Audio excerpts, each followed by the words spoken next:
Scaggs and Co. The Beginnings, Part 1, The Dead Treasure. The year is 1602. Billy Scaggs is working for Mr. Ashton at Theobalds Palace, a magnificent royal palace set in a mysterious and misty land. The land later became named the United Kingdom. Billy, gotcha. Oi, come here, you little toad. Got your attention now, haven't I? The big man said, while pinching Billy's ear. You get yourself up that chimney, or I'm going to thrash you to within an inch of your useless life. Now go. In fairness, Billy had tried to climb the chimney several times. He was, after all, a chimney sweep. For how many years he couldn't rightly remember, probably about 4 or 5. Billy's employer, Mr. Ashton, was notorious for losing boys up chimneys. Well, not losing exactly. They went up, got stuck, and never came down. Or sometimes they fell down. Either way, they usually died. Billy was well aware of what his fate could be, so he took very few chances. "Mr. Ashton, sir," he said, "I have tried. There is no grip to be had. Not a finger or foothold. I keep slipping. I'm trying my best, sir." Excuses, excuses. Don't give me that excuse again, Ashton sneered as he raised his huge hand into a fist. I swear, Billy Scaggs, if you don't go now, I'll light a fire under you. And he swung a punch at Billy. "Ha! Missed!" Billy breathed under his breath as he dodged Ashton's fist. Billy quickly shot up the chimney, just in time to avoid the kick Ashton was now aiming at him. Ha! Missed again, thought Billy as he leapt once again into the choking blackness, a blackness so overpowering that it felt like death. Fortunately for Billy, this chimney, not being in a popular room, hadn't been used much recently. The servants thought the room haunted because it was dirty, damp and cold. Anyone entering this room would feel a chilly shiver creep up their spine. Yet it was once one of the grandest rooms in the palace.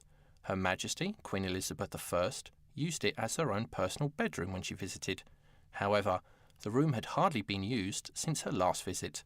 The Queen had become frail and sick, so it was unlikely she would ever visit again.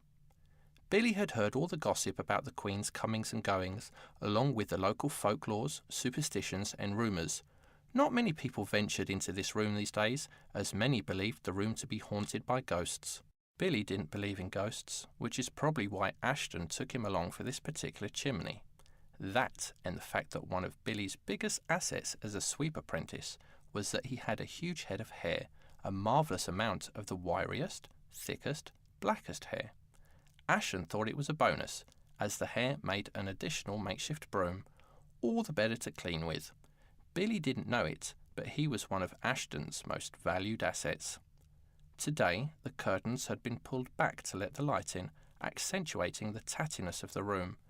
The once jewelled colours of curtains and upholstery were now brown and tired. No more were fresh flowers or perfumed petals placed in vases and bowls as decorations. Instead, it smelled musty, like mouldy bread. Billy, cautiously scrambling his way up into the lonely velvety darkness of the narrow chimney, began to think about the stories and gossip he had heard about the old Queen. It was all out of proportion, of course. Edging his fingers into the tiniest cracks to hoist himself further up, he thought people were too gullible or just plain stupid. Oh yes, Elizabeth was a powerful queen, all right, but anyone with common sense must surely realise that, once out of her official dress, with makeup and wig removed, she probably would have looked like an unholy spirit, a right wreck of an apparition. After all, at the time of her last visit, to anyone who spotted her wandering around the palace in the night, she must have looked exceptionally creepy. She would have been almost bald. Many of her rotten black teeth would have been pulled out. The rags she kept in her mouth to plump her cheeks would have been removed, so her face would have looked shrunken, and to top that off, she probably would have smelled horrendous. When a powerful old queen no longer visits, it only takes a fool's imagination to conjure her up as a frightful ghost. How stupid.